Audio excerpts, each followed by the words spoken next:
বায়োকেমিস্ট্রিতে masters শেষ করে তিনি জাপান থেকে পিএইচডি ডিগ্রি অর্জন করেন। বর্তমানে তিনি তার পরিবার সহ কানাডাতে রয়েছেন। সারা জীবন তিনি ভগবান শ্রীকৃষ্ণের প্রতি তার ভক্তি যত্ন সহকারে লালন করে চলেছেন। তার প্রভুর নাম শ্রীমান ডক্টর মধুশ্রবা দাস, ছেলের নাম প্রদীপ্ত এবং মেয়ে মৌমিতা। তিনি এবং তার পরিবার প্রায় এক দশকের বেশি সময় ধরে ইসকন এর সদস্য। 2017 সালে প্রকৃতি সুন্দরী দেবী দাসী এবং তার স্বামী, ইসকন এর প্রতিষ্ঠাতা কৃষ্ণ কৃপা মূর্তি শ্রীল অভয় চরণারবিন্দ ভক্তিবেদান্ত স্বামী প্রভুপাদের চরণ কমলে আশ্রয় নিয়ে শ্রীমৎ বেদব্যাস প্রিয় স্বামী গুরু মহারাজের কাছ থেকে দীক্ষিত হন। এই দীক্ষা তার জীবনে একটি বড় পরিবর্তন এনেছিল এবং তিনি জীবনের আসল উদ্দেশ্য উপলব্ধি করতে পেরেছিলেন। গুরুদেবের নির্দেশে তিনি কৃষ্ণ ভাবনামৃত অনুশীলন ও প্রচারের মাধ্যমে শ্রী গুরু, শ্রী গৌরাঙ্গ এবং শ্রীল প্রভুপাদের সেবা করে যাচ্ছেন। হরে কৃষ্ণ। আমি প্রকৃতি সুন্দরী দেবী দাসী মাতাজিকে শ্রী রাধা মাধব কীর্তন এবং মঙ্গলাচরণের পাশাপাশি তার জ্ঞানগর্ভ প্রবচন শুরু করার জন্য অনুরোধ করছি। হরে কৃষ্ণ। হরে কৃষ্ণা। ধন্যবাদ অনিতা মাতাজি। আম, ক্লাসের শুরুতে আমি আম, ভদ্র ভারতী মাতাজিকে জানাতে চাই, আপনার কীর্তন আমার শোনা হয়নি, তবে খুব সুন্দর আপনার ভয়েস। আশা করছি কখনো সামনে থেকে আপনার গাওয়া ভজন শুনবো। খুব ভালো লেগেছে আমার। তো শুরুতেই আমি জয় রাধা মাধব মঙ্গলাচরণ দিয়ে শুরু করছি।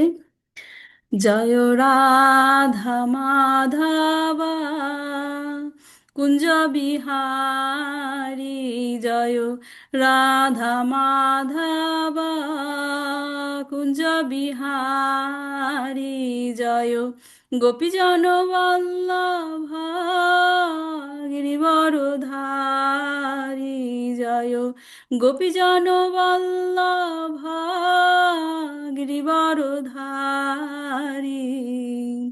যশোদানন্দন ব্রজজন রঞ্জন, যশোদানন্দন ব্রজজন রঞ্জন, যমুনা তীরা বনচারী, যমুনা তীরা বনচারী, জয় রাধা মাধব কুঞ্জ বিহারী, জয় রাধা মাধব কুঞ্জ বিহারী, হরে কৃষ্ণ কৃষ্ণ কৃষ্ণ হরে হরে, হরে রাম রাম রাম হরে হরে, হরে কৃষ্ণ কৃষ্ণ কৃষ্ণ হরে হরে, হরে রাম রাম রাম রাম হরে হরে, জয় প্রভুপাদ প্রভুপাদ প্রভুপাদ, জয় প্রভুপাদ, জয় জয় প্রভুপাদ প্রভুপাদ প্রভুপাদ, জয় জয় প্রভুপাদ, নিতাই গৌরা হরি বল হরি বল হরি বল, নিতাই গৌরা হরি বল, নিতাই গৌরা হরি বল হরি বল হরি বল, নিতাই গৌরা হরি বল। ওম অজ্ঞানাতিমিরন্ধস্য জ্ঞানাঞ্জনশলাকয়া চক্ষুর্মিলিतं येन তস্मै শ্রীগুরুবে নমঃ। শ্রীচৈতন্যমনোভীষ্টं স্থাপিतं যেন ভূতলে স্বয়ং রূপ কदा मह्यं ददाति स्वपदान्तिकं। वन्देऽहं श्रीगुरु श्रीयुतपदकमलं श्रीगुरून् वैष्णवांश्च श्रीरूपं साग्रजातं सहगण रघुनाथान्वितं तं सजीवं साद्वैतं सावधूतं परिजनसहितं कृष्णचैतन्यदेवं श्रीराधाकृष्णपादान् सहगण ललिता श्रीविशाखान्वितांश्च।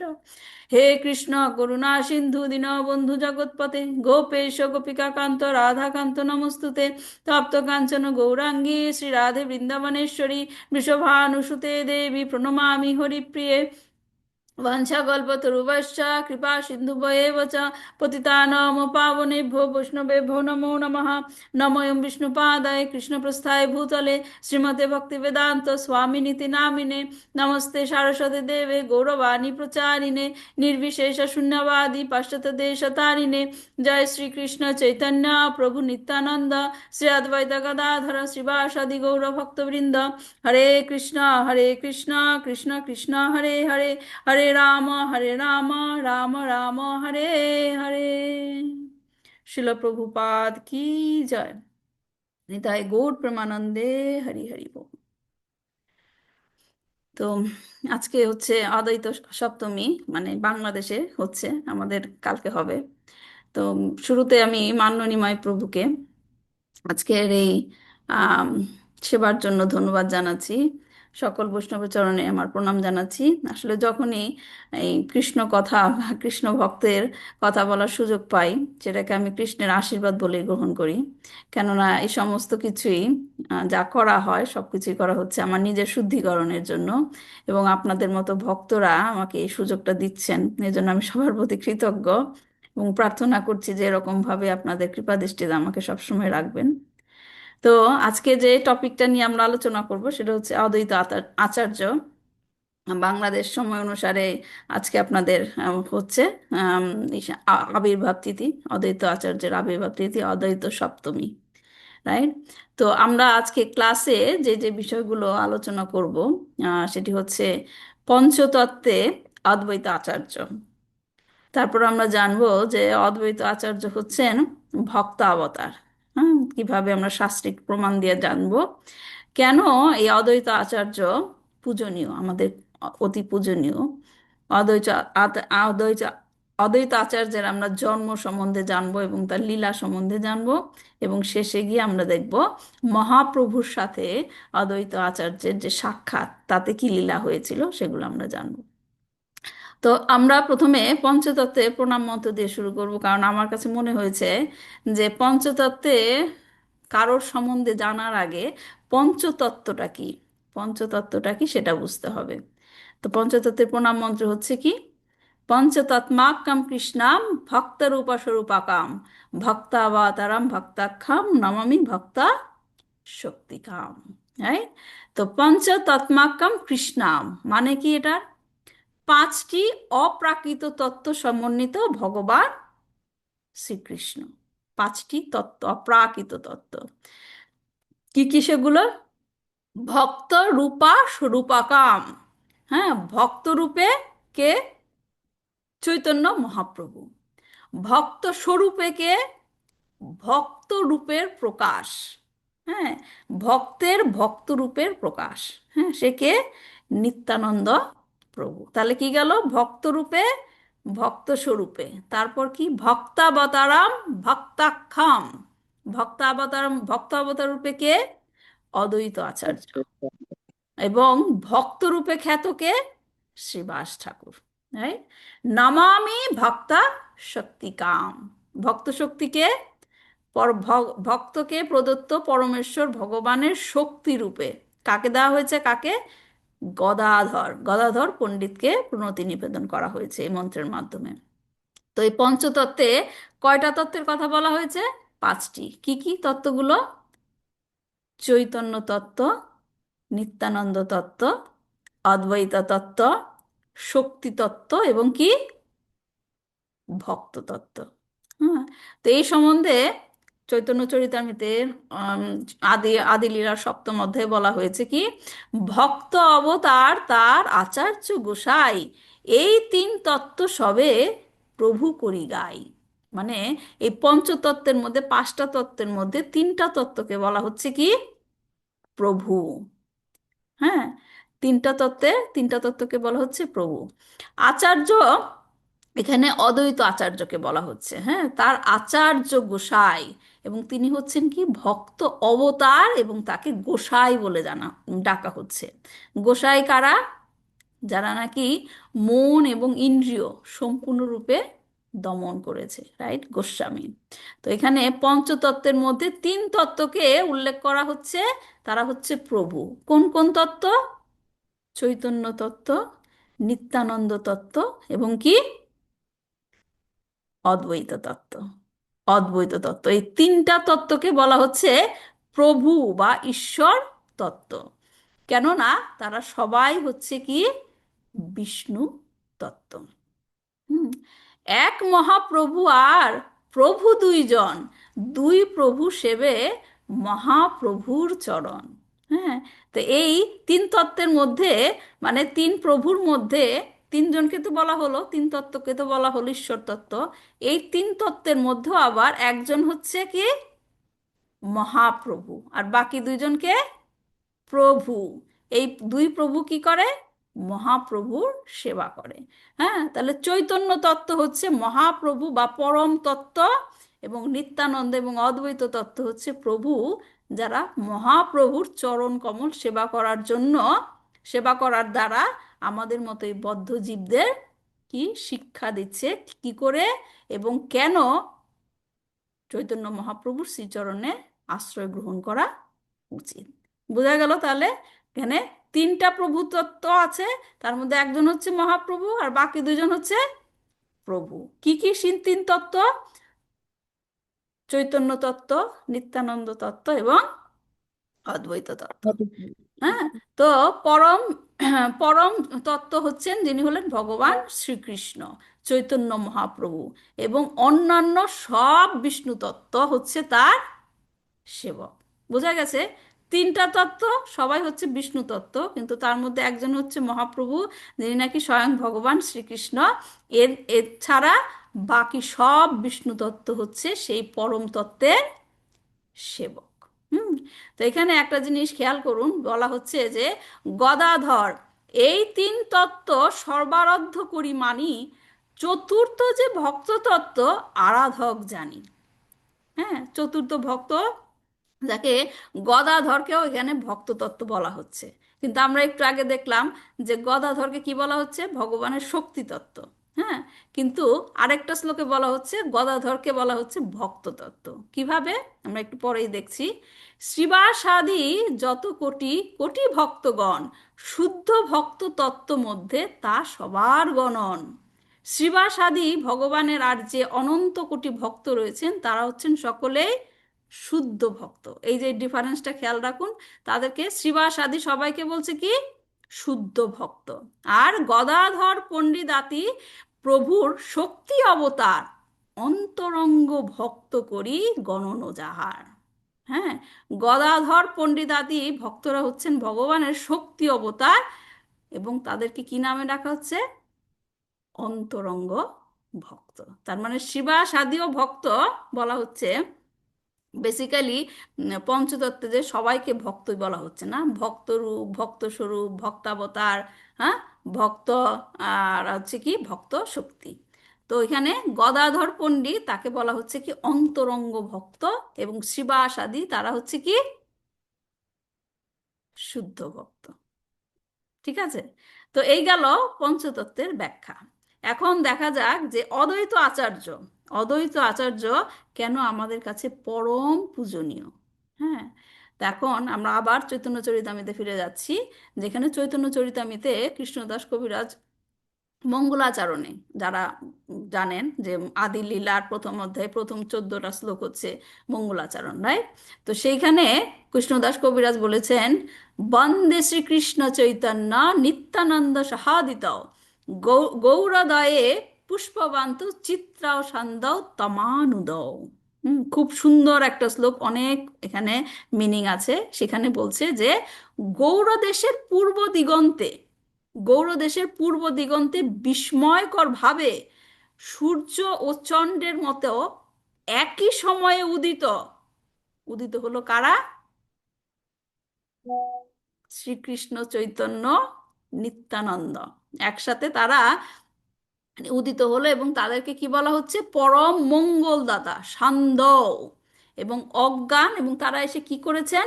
অজ্ঞান এবং অন্ধকার নাশক অন্ধকারকে দূর করেছে কিসের আলো দিয়ে? চন্দ্র এবং সূর্যের মতো। বুঝা গেছে? তাহলে কি চন্দ্র এবং সূর্যের মতো, চন্দ্র এবং সূর্যের কাজটা কি? আলো বিতরণ করা, রাইট? আলো বিতরণ করে সব অন্ধকার দূর করে দেয়। তো সেই রকম চন্দ্র এবং সূর্যের মতো চৈতন্য মহাপ্রভু এবং নিত্যানন্দ প্রভু, তারা একই সাথে, হ্যাঁ, অত ব্যাখ্যায় আমি যাব না, তারপর একটু বলছি যে বলছে সহদিত, একসাথে চন্দ্র এবং সূর্য একসাথে উঠেছে। এটা কি সম্ভব? আমরা তো দেখতে পাই না চন্দ্র সূর্য, আমরা একসাথে দেখতে পাই? হ্যাঁ, এর জন্য বলছে যে তাদের যে এরা যে উদিত হলো, এদেরকে এই উদয়কে বলা হচ্ছে কি বিস্ময়কর, বিস্ময়কর, হ্যাঁ, চিত্রা। তো তারা এসেছেন কি কারণে?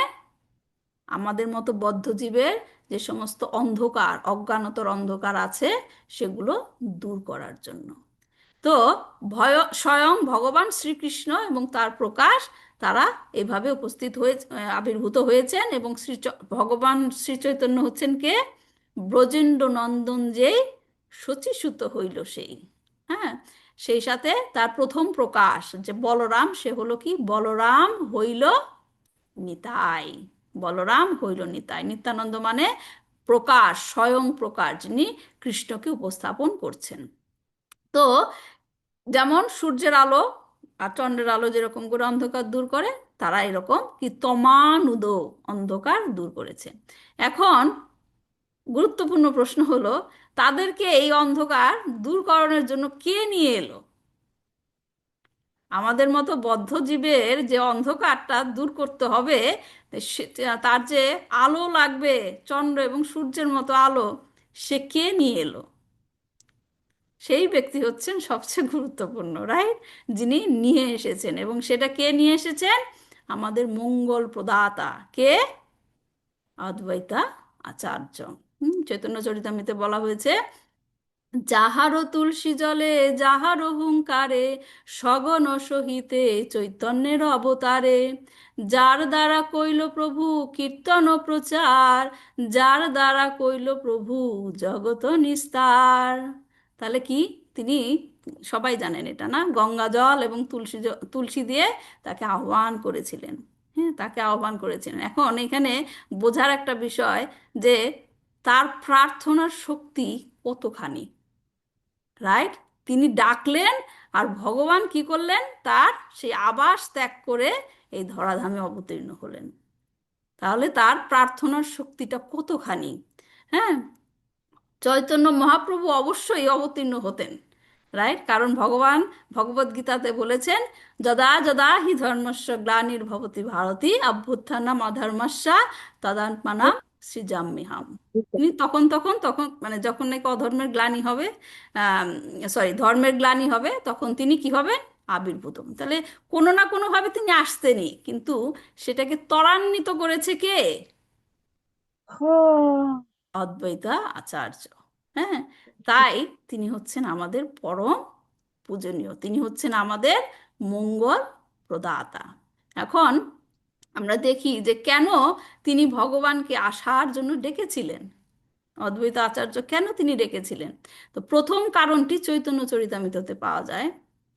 প্রভুর আবির্ভাব পূর্বে যত বৈষ্ণবগণ অদ্বৈত আচার্যের স্থানে করেন গমন, গীতা ভাগবত কহে আচার্য গোসাই, জ্ঞান কর্ম নিন্দি করে ভক্তিরও বড়াই, তার সঙ্গে আনন্দ করে বৈষ্ণবের গণ, কৃষ্ণ কথা কৃষ্ণ পূজা নাম সংকীর্তন, কিন্তু সর্বলোক দেখি কৃষ্ণ বহির্মুখ, বিষয়ে নিমগ্ন লোক দেখি পায় দুঃখ, লোকেরও নিস্তার হেতু করেন চিন্তন, কেমতে সব লোকের হইবে তারণ, কৃষ্ণ অবতরী করেন ভক্তির বিস্তার, তবে তো লোক সকল লোকের হইবে নিস্তার। তিনি কি করতেন? যে গীতা ভাগবত সবাইকে শেখাতেন, হ্যাঁ, কিন্তু সেখানেও তিনি তার থেকেও দেখতেন সে সমস্ত কৃষ্ণ বহির্মুখ লোকদের দেখে তার খুব কষ্ট হতো, যে এদের উদ্ধারের উপায় কি।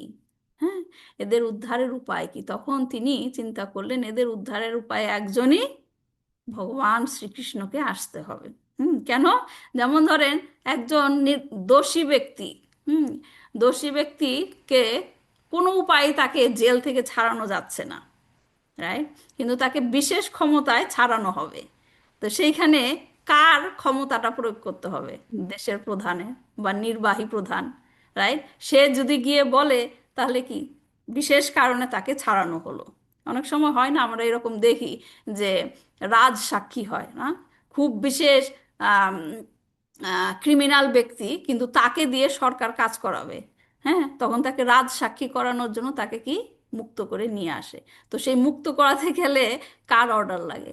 নির্বাহী প্রধান বা দেশের প্রধান, রাইট? তো সেই রকম যে একটা সিচুয়েশন যেখান থেকে কেউ আর উদ্ধার করতে পারছে না, হ্যাঁ, তখন কাকে আসতে হবে?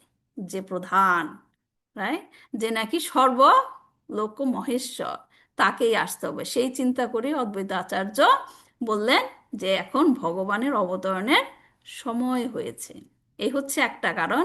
আর আরেকটি কারণ হচ্ছে চৈতন্য ভাগবতে বর্ণিত আছে, যখন নাস্তিকেরা, যখন তারা এরকম নাম সংকীর্তন করত বৈষ্ণবেরা, তখন নাস্তিকেরা বৈষ্ণবদের সাথে কুকথা বলতেন, এবং বৈষ্ণবেরা মনক্ষুণ্ণ হয়ে অদ্বৈত আচার্যের কাছে তা ব্যাখ্যা করতেন। আমি পড়ছি সেই শ্লোকগুলো।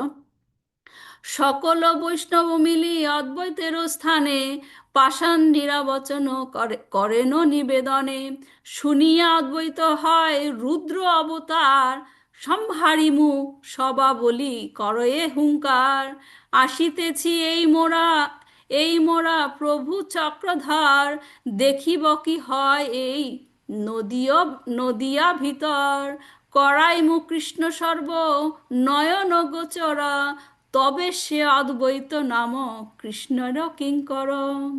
বলছে বৈষ্ণবেরা সকলেই যখন অদ্বৈত প্রভুকে এই নাস্তিকদের অপমানজনক কথার কথা জানিয়েছিলেন, তাদের সেসব কথা শুনে অদ্বৈত আচার্য রুদ্রের মতো ক্রুদ্ধ হয়ে গেলেন।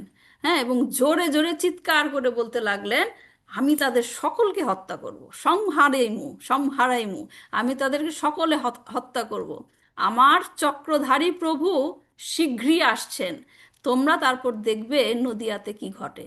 আমি সকলের চোখের সামনে উপস্থিত করব সেই চক্রধারী ভগবানকে। তারপর এই ব্যক্তিকে, যার নাম অদ্বৈত, সবাই তখন তাকে কৃষ্ণের দাস বলে চিনবে। তোমরা কিছুদিন অপেক্ষা করো। কৃষ্ণ অবতারিতে আচার্য প্রতিজ্ঞা করিয়া, কৃষ্ণ পূজা করে তুলসী গঙ্গা জল দিয়া, কৃষ্ণেরও আহ্বান করে সঘন হুঙ্কারে, হুঙ্কারে আকৃষ্ট হইয়া ব্রজেন্দ্র কুমারে। হ্যাঁ, তার হুঙ্কারে কে আকৃষ্ট হলো? ব্রজেন্দ্র কুমার। ব্রজেন্দ্র কুমার কে আসলে? আমি, এটা আমার ক্লাসের টপিকের বাইরে, তবু আমি একটু জিজ্ঞেস করি, সবার হয়তো আইডিয়া আছে। ব্রজেন্দ্র কুমার কে? এই জিনিসটা আসলে ভক্তিচারু মহারাজের ক্লাস থেকে আমি এই জিনিসটা শুনেছিলাম, এটা জানা খুব আবশ্যক। ব্রজেন্দ্র কুমার কে? কেউ বলতে পারবেন? হরে কৃষ্ণ। ব্রজেন্দ্র, হ্যাঁ, কৃষ্ণ, হ্যাঁ, ভগবান শ্রীকৃষ্ণ। হ্যাঁ, ভগবান ব্রজেন্দ্র, শ্রীকৃষ্ণ মাতাজি। হ্যাঁ। হরে কৃষ্ণ। এটা তো সিম্পল প্রশ্নের সিম্পল উত্তর। আমি বলছি যে আমি যেটা জানতে চাইছি, ব্রজেন্দ্র কুমার কোথায় লীলা করেছিল? ব্রজে। হ্যাঁ, বৃন্দাবন। বৃন্দাবন। বৃন্দাবনী। বৃন্দাবনে। এই জিনিসটা বুঝতে হবে যে আমাদের যে গৌরাঙ্গ মহাপ্রভুর কথা বলছি, তিনি কি ব্রজেন্দ্র কুমার হইল শচীনন্দন। ব্রজেন্দ্র কুমার যে শচীসুত হইল সে, নট দ্বারকার কৃষ্ণ, নট মথুরার কৃষ্ণ, বৃন্দাবনের কৃষ্ণ। এই জন্য তার স্পেসিফিক নাম দেওয়া হয়েছে কি ব্রজেন্দ্র কুমার। হুম। তো তখন এই দুই কারণে তিনি কি করলেন, অদ্বৈত আচার্য ভগবানকে তুলসী এবং গঙ্গা জল দিয়ে আহ্বান করলেন, হুঙ্কার দিয়ে আহ্বান করলেন, এবং সেই হুঙ্কারে আকৃষ্ট হলো কে? ব্রজেন্দ্রনন্দন। এবং সে কি রূপে আসলো? গৌরাঙ্গ মহাপ্রভু। তাই এই অদ্বৈত আচার্য হলেন ভক্ত অবতার। হুম। মূল ভক্ত অবতার শ্রী শঙ্কর্ষণ, ভক্ত অবতার তহি অদ্বৈত গণন। চৈতন্য চরিতামৃততে বলা হয়েছে যে যে আমরা ভক্ত অবতার বলছি, আসলে ভক্ত অবতারের মূল কে? সংকর্ষণ। আমরা একটু পরে দেখব জিনিসটা। শ্রী অদ্বৈত আচার্য প্রভুকে সেরূপ অবতারের মধ্যে গণনা করা হয়। তিনি হলেন কি? মহাবিষ্ণুর অবতার। হ্যাঁ, এই জিনিসটা অনেকে প্রশ্ন করে, তিনি অদ্বৈত আচার্য কি মহাবিষ্ণুর অবতার নাকি সদাশিবের অবতার? হুম। তো এই জিনিসটা আমরা আজকে একটু আলোচনা করব।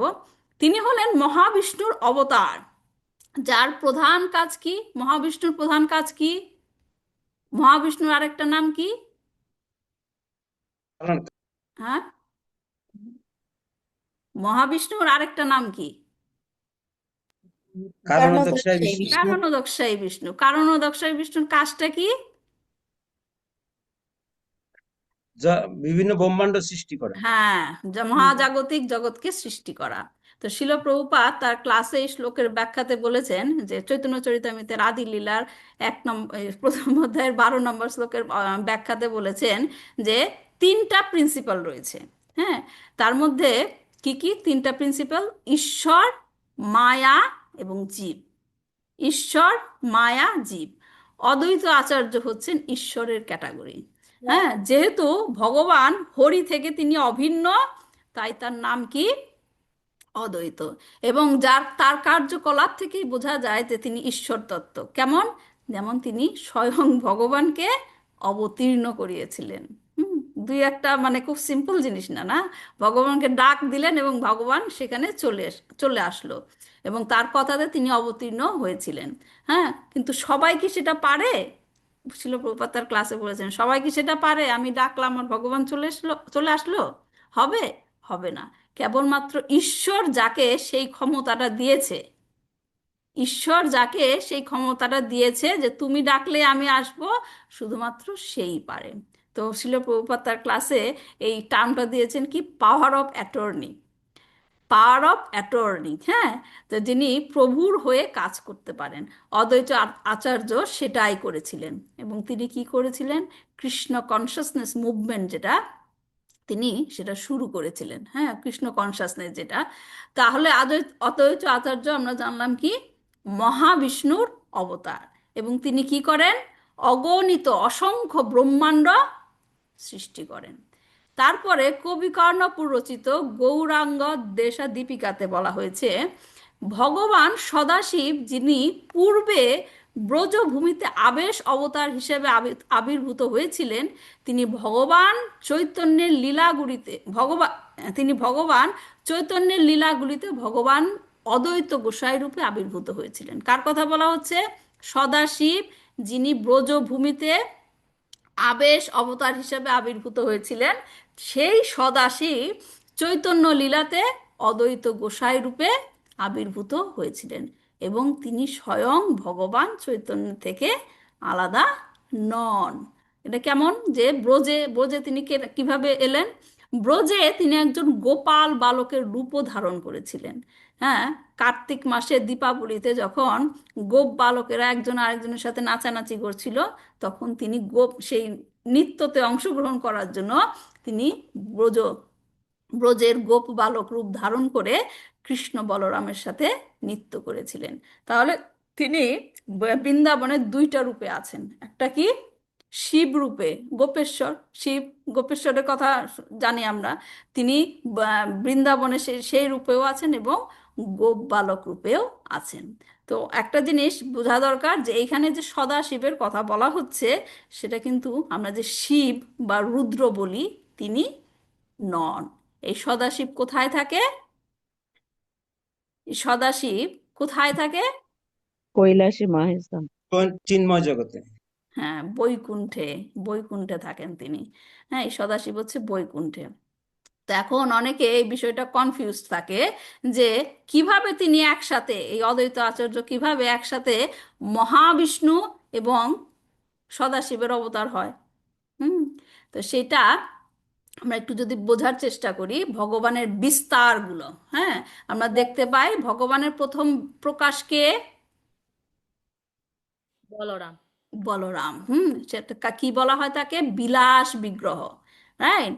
তারপর সে বলরাম থেকে প্রথম চতুর্ভুজ হয়, যেটা হচ্ছে দ্বারকাতে। সে চতুর্ভুজ কি কি? বাসুদেব, শঙ্কর্ষণ, প্রদ্যুম্ন আর অনিরুদ্ধ। তো এইখানে যে সংকর্ষণ, এই সংকর্ষণকে বলা হচ্ছে কি মূল সংকর্ষণ। ঠিক আছে? তো সেই সংকর্ষণ থেকে নারায়ণ প্রকাশ হলো। হ্যাঁ, সেই নারায়ণ কোথায় থাকে? বৈকুণ্ঠে। সে বৈকুণ্ঠে সেই নারায়ণের থেকে আরো আরেকটা চতুর্ভুজ হলো, যেটা হচ্ছে দ্বিতীয় চতুর্ভুজ। সেখানেও হলো কি বাসুদেব, সংকর্ষণ, প্রদ্যুম্ন এবং অনিরুদ্ধ। এবং এইখানে যে সংকর্ষণ, এই সংকর্ষণের নাম কি? মহাসংকর্ষণ বা মহা বিষ্ণু, যেটা বলে কারণোদকশায়ী বিষ্ণু হলো। তো শিল প্রভুপাদ তার ক্লাসে বুঝিয়েছেন যে এই যে সদাশিব, তিনি হলেন মহাবিষ্ণুরই একটা বিস্তার, একটা প্রকাশ বা বিস্তার যেটাই বলি। এই সদাশিব মহাবিষ্ণুরই একটা বিস্তার, এবং সেই সদাশিবই অদ্বৈত অদ্বৈত আচার্য রূপে অবতারিত হন। এবং যেহেতু অদ্বৈত আচার্য হলেন সদাশিবের একটি অবতার, যিনি মহাবিষ্ণুর থেকে আলাদা নন, তাই আমরা বলতে পারি অদ্বৈত আচার্য হচ্ছেন মহাবিষ্ণু এবং সদাশিবের অবতার। ঠিক আছে? তো উভয়ভাবে বলা যায় তিনি সদাশিবের অবতার এবং মহাবিষ্ণুরও অবতার। হুম। তা এখানে আরেকটা জিনিস আমাদের জানবার বিষয় আছে।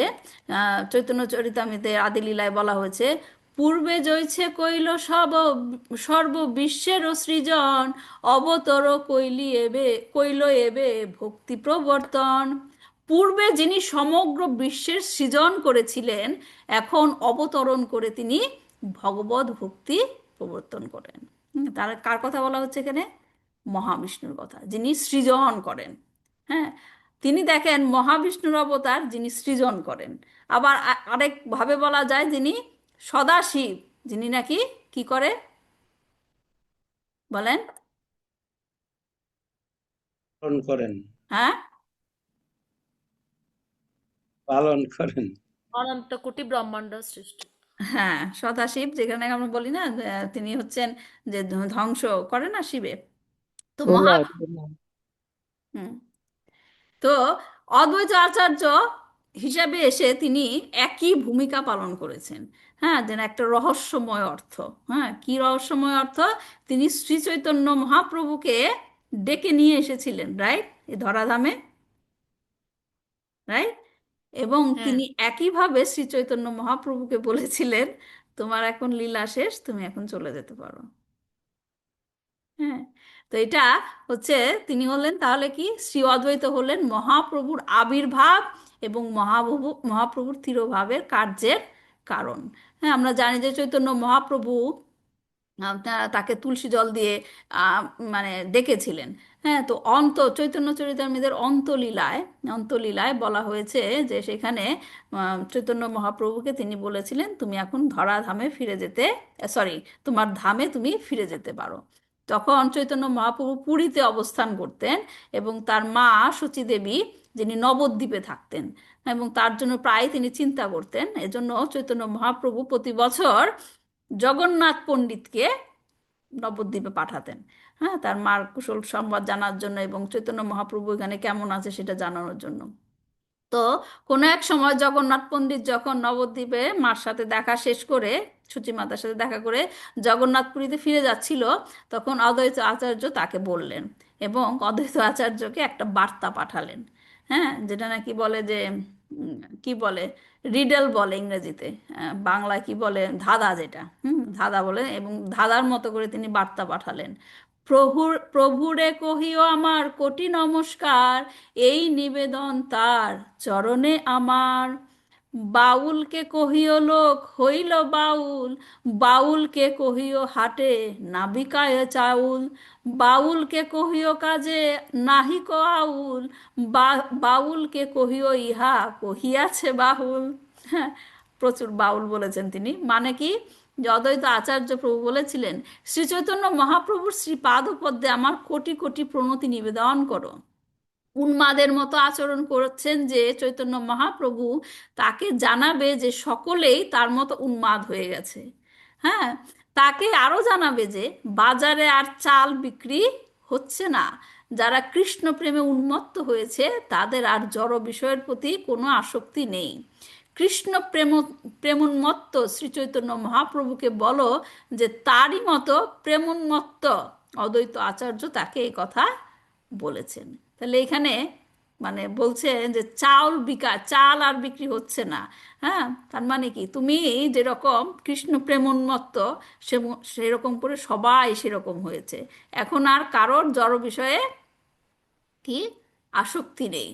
মানে কি, যে এখন আর চাউল বিক্রি হচ্ছে না, বাজারে আর চাউল বিক্রি হচ্ছে না, তোমাকে আর চাউল বিক্রি করতে থাকতে হবে না, এখন তুমি ফিরে যেতে পারো। তো মানে এরকম ধাঁধার মতো দিয়ে, ডিডলের মধ্য দিয়ে তিনি তাকে বলেছিলেন যে তোমার যে লীলার জন্য তুমি এসেছিলে, এখন তুমি সেই লীলা সংবরণ করে চলে যেতে পারো। তো এই হলো অদ্বৈত আচার্য, এবং মানে তার যে ভগবানকে তিনি নিয়ে এলেন এবং ভগবানকে চলে যাওয়ার জন্য পরামর্শ দিলেন। তো অদ্বৈতর মধ্যে হচ্ছে তিনি হচ্ছেন বিশ্বজগতের মঙ্গল নিহিত। হ্যাঁ, তাই তাকে নাম দেওয়া হতো, তাকে বলা হতো তার নাম মঙ্গল। হ্যাঁ, যেহেতু তিনি কমল নয়ন পরমেশ্বর ভগবানের অঙ্গ এবং প্রকাশ, তাই তার নাম হচ্ছে কি কমলাক্ষ। তো এখন আমরা অদ্বৈত আচার্যের জন্ম সম্বন্ধে জানব। হ্যাঁ, আসলে আমি যেই ক্লাসটা রেডি করেছি এটা হচ্ছে চৈতন্য ভাগবত, চৈতন্য চরিতামৃত এবং প্রেম বিলাস একটা বই আছে, সেইখান থেকে। মহাবিষ্ণু সদাশিব জীবের হিতকারী, কলিতে 700 বৎসর তপস্যা আচরি, কৃষ্ণ সাক্ষাৎকার করি স্তুতি নতি কইল, কলির জীব কইছে মুক্ত প্রভুরে পুছিল, কৃষ্ণ বলে নাম মুক্ত শুনো সদাশিব, পৃথিবীতে জন্মি উদ্ধার করো কলির জীব। এখানে বলা হচ্ছে যে মহাবিষ্ণু তিনি কি করেছেন, সদাশিব যিনি, তিনি ভগবানের তপস্যা করেছেন 700 বছর, এবং যখন তার তপস্যাতে সে ভগবানকে তুষ্ট করতে পারলো, এবং তিনি বলছেন যে, কৃষ্ণ বলছেন যে তুমি, তাকে জিজ্ঞেস করছিল যে কলির জীবের মুক্তির উপায় কি, তখন কৃষ্ণ বলছেন যে পৃথিবীতে জন্মি উদ্ধার করো কলির জীব, নাম মন্ত্রে আমারে আকর্ষণ করো তুমি, মাতা পিতা পার্শ্বদাদি জন্মাইব আমি, পরে তোমার নাম মন্ত্রের মহা আকর্ষণে, বলদেব সহ জন্ম লইবাম ভূমে, এত বলি ভগবান অন্তর্ধান হইলা, সপার্শ্বদে মহাদেব জনম লোভিলা। মহাবিষ্ণু সদাশিব হরিহর মূর্তি, জন্মিলা অদ্বৈত রূপে গেল লোকের আরতি, আপন শিরে যন্ত্র করি কৃষ্ণে আরাধিয়া, সপার্শ্বদে তাহারে আনিলা নদিয়া, সে অদ্বৈত প্রভু পদে অনন্ত প্রণাম, যাহারও প্রসাদে পাই গৌর ভগবান। হ্যাঁ, এটা প্রেম বিলাসে আছে যে সরি, অদ্বৈত আচার্যের জন্মের যে উৎস, কেন তিনি জন্ম নিলেন। তো 1434 সালের মাঘ মাসের অমাবস্যা তিথিতে, সপ্তমী তিথিতে, তিনি অদ্বৈত আচার্য বরেন্দ্র ব্রাহ্মণ, কুবের পণ্ডিত এবং তার স্ত্রী নাভা দেবীর পুত্ররূপে তিনি সিলেটের নিকটবর্তী একটা গ্রাম যে নবগ্রাম, সেখানে তিনি জন্মগ্রহণ করলেন। হ্যাঁ, গৌরাঙ্গন্য দেশ দীপিকাতে বলা হয়েছে যে এই কুবের পণ্ডিত হলেন কি, যে দেবতা কুবের, কুবের যে ধনকুবের যে ছিল, তিনি তিনি হচ্ছেন এই কুবের পণ্ডিত, এবং তিনি নবগ্রামে থাকতেন, এবং তিনি হচ্ছেন অদ্বৈত আচার্যের আহ, বাবা।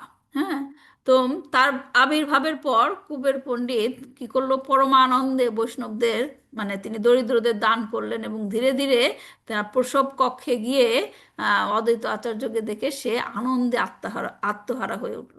তখন সেখানকার লোকজন, গ্রামবাসীরা বলতে লাগলো যে এই ব্রাহ্মণ এমন কি পুণ্যকর্ম করেছিল যে এই বৃদ্ধ বয়সে এমন একটি পুত্রের রত্ন লাভ করলেন। তো এত তার যে আভা, জন্মের পর যে তার আভা দেখে সবাই এরকম করে কথা বলছিল। তো গৌরাঙ্গ মহাপ্রভুর জন্মের আবির্ভাবের 52 বছর পূর্বে তার জন্ম হয়েছিল, এবং তিনি 125 বছর বয়স পর্যন্ত বেঁচেছিলেন। হ্যাঁ, তো তারপর তার জীবনীটা আমরা পড়ছি। কৃষ্ণ নাম শুনিলে প্রভু করে নিত্য, শালগ্রামের প্রসাদ পাইলে আনন্দেতে মত্ত, এই মতে 5 বৎসর কাল গেল, দিন দেখি পিতা তার হাতে খড়ি দিল। অল্প দিনে বিস্তর লেখা পড়া শিক্ষা কইলা, রাজপুত্র সঙ্গে কমল নিত্য করে খেলা। মানে তার হাতে খড়ি দেওয়ার পরে সে তার যে রাজপুত্র এখানে ছিল সেখানকার রাজার ছেলের সাথে তার বন্ধু মতো আচরণ ছিল। হ্যাঁ।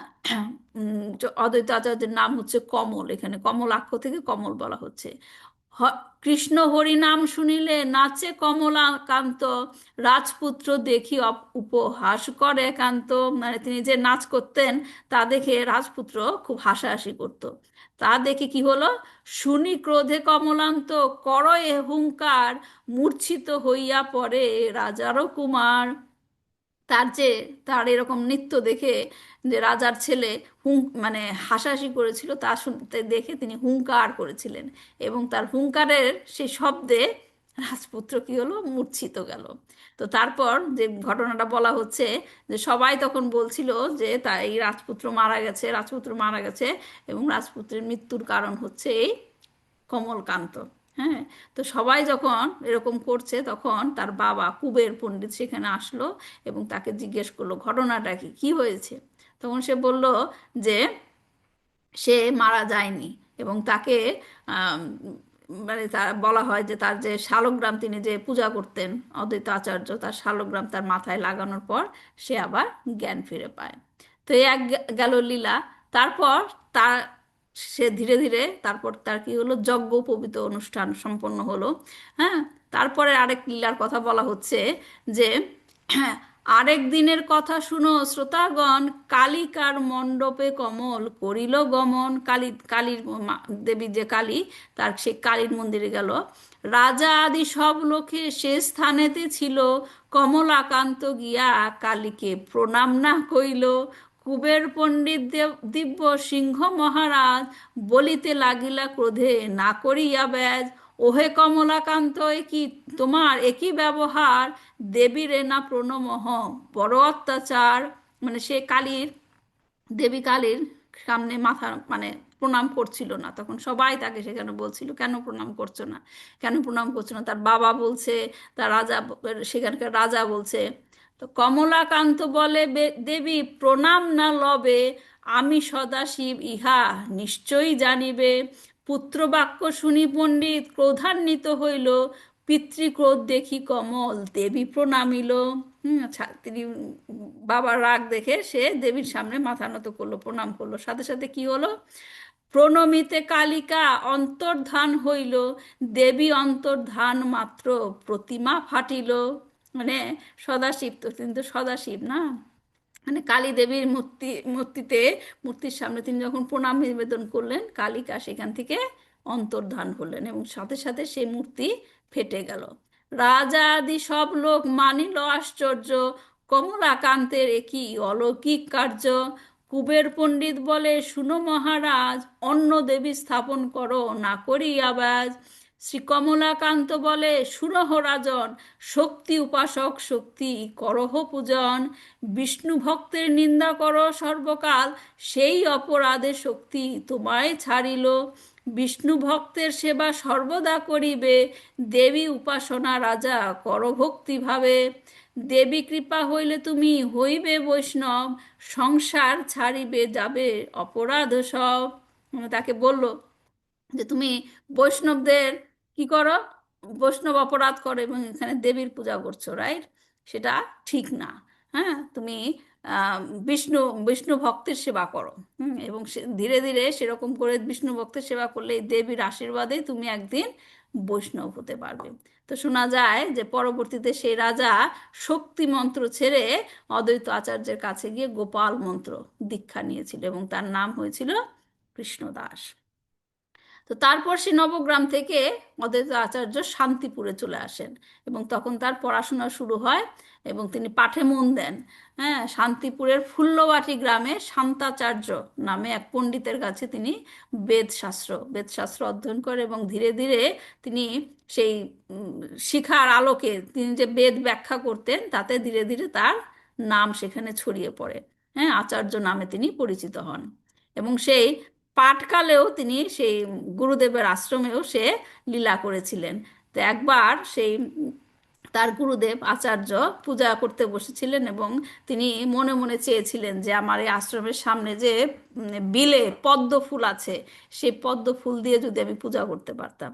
তো তার মনের বাসনা শুনে মানে বুঝতে পেরে অদ্বৈত আচার্য সেই বিল থেকে পদ্ম ফুল আনতে গিয়েছিল জলের মধ্যে হেঁটে হেঁটে। স্থলের ন্যায় হাঁটিয়া জলেতে গমন, দেখি শান্তাচার্যের হইল অত্যাশ্চর্য মন। মনে ভাবে অদ্বৈত মনুষ্য কবু নয়, ঈশ্বরাংশ হবে ইহ মনে মোর মোর মনে লয়। হ্যাঁ, তো এইভাবে তিনি এরকম করে লীলা করতেন। তারপর কিছুদিন পর তার পিতামাতার দেহত্যাগ হয় এবং পিণ্ডদান করতে তিনি গয়ায় যান। সেখানে গিয়ে তিনি তীর্থস্থানগুলো ভ্রমণ করার সময় মাধবেন্দ্র পুরীর সাথে তার দেখা হয় এবং সেইখানে গিয়ে তিনি তার কাছে ভক্তিতত্ত্ব শ্রবণ করেন। সেইখানে মাধবেন্দ্র পুরী তাকে বলেছিল, মাধব বলে অদ্বৈত তুমি হও সদাশিব, কৃষ্ণ আনিয়া রক্ষা করো কলির জীব। কৃষ্ণ ভক্তিহীন দেখো সকল সংসার, কৃষ্ণ ভক্তি দিয়া জীব করহ উদ্ধার। কৃষ্ণ সে আনিলা তুমি অবনী মাঝারে, স্বপনে দেখিল এই কহিল তোমারে। তাকে মাধবেন্দ্র পুরী তাকে সেই উপদেশটাই দিল যে এই কলির জীবকে রক্ষা করতে গেলে তুমি শ্রীকৃষ্ণকে অবতরণ করাও। তো সেইখান থেকে তিনি তারপর কাশীতে যান এবং তারপর তিনি বৃন্দাবনে যান। হ্যাঁ, বৃন্দাবনে গিয়ে তার সুন্দর খুব লীলা আছে, যেখানে তিনি দ্বাদশ আদিত্য টিলা, যেখানে পরবর্তীতে সনাতন গোস্বামী মদন মোহনের মন্দির স্থাপন করেছিলেন, সেইখানে তিনি অবস্থান করেছিলেন। তো সেইখানে অবস্থানকালে তিনি একদিন স্বপ্নে কি ভগবানের দর্শন পান, মদন মোহনের দর্শন পান। সেখানে বলা হয়েছে কি, নবীন নীরদ শ্যাম ভুবন মোহন, শিখি পূজ্য ধারী হরি মুরলী বদন। পীতাম্বর ধারী তার পায়েতে নুপুর, অতি সমজ্জুল্ল বপু রসামৃতপুর। ত্রিভঙ্গ বঙ্গিম রূপে আছে দাঁড়াইয়া, দেখিয়া অদ্বৈত প্রভু উঠি শিহরিয়া। শ্রীকৃষ্ণ চরণ পরে হইয়া দণ্ডবৎ, কৃষ্ণ কহে গোপেশ্বর শিব তুমি হে অদ্বৈত। লুপ্ত তীর্থ উদ্ধারী ভক্তি পরচার, কৃষ্ণ হরি নাম দিয়া জীবের উদ্ধার। মদন মোহন নামে মোর এক মূর্তি, আছে কুঞ্জ মধ্যে যমুনার তীরবর্তী। দস্যু ভয়েতে আছি হইয়া গোপন, মৃত্তিকা খদিয়া মোরে কর উত্তোলন। সেবা প্রকাশিয়া কর জগতের হিত, ভগবান এত কহি হইলা অন্তর্হিত। হ্যাঁ, বলছে যে আমি কি যমুনার তীরে একটা কুঞ্জ মধ্যে পড়ে আছি, তুমি আমাকে সেখানে মাটি খোদাই করে উত্তোলন করে তার সেবা প্রচার করো। পরদিন সকালে সেই কুঞ্জ থেকে মদন মোহনের মূর্তি তিনি তুলে নিয়ে আসলেন এবং সদাচারী এক ব্রাহ্মণের দ্বারা অভিষেক করিয়ে সেই বিগ্রহ স্থাপন করেন। তারপর যখন বৃন্দাবন পরিক্রমাতে তিনি চলে গেলেন, তখনই ঘটনাটা ঘটলো। কি হলো, যে সেইখানে ম্লেচ্ছরা এসে সেই বিগ্রহ ভাঙতে আসলো। যখন ভয়েতে ঠাকুর গোপাল হইয়া, পুষ্পতলে মদন মোহন রহে লুকাইয়া। মন্দিরের মধ্যে আসি যত ম্লেচ্ছগণ, খুঁজিয়া না পাইয়া ঠাকুর করিল গমন।